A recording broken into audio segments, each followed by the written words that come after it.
You playing? Well, I don't, because I like Pete. He's a nice guy.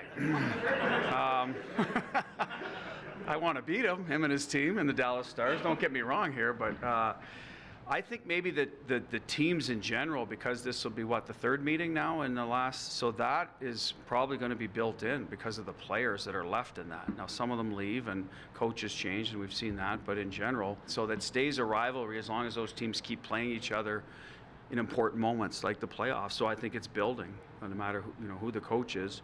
And we'll see. Sometimes the temperature of the games go up quicker in those situations because there's already a bit of a built-in sort of dislike for the other team. And I can't answer that because I'm part of it, but I'll find out here fairly quickly. And I would say this about Edmonton. That's the one.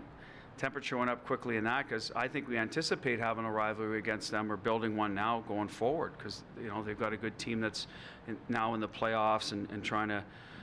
Last year they went to the third round. This year, so I can see that becoming one, especially after this year's playoffs. And Dallas probably already is one. Like I said, probably have a much better answer here in the next couple of days. Pete DeBoer storyline, is that more us? I mean, how much? I guess what does that do for you in terms of anything, whether it's the game planning? I think for the most part, game planning is pretty important.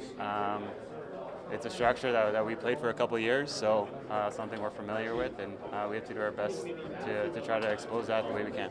A couple times during the regular season, obviously, what's it like when you see Pete on the other side of this series?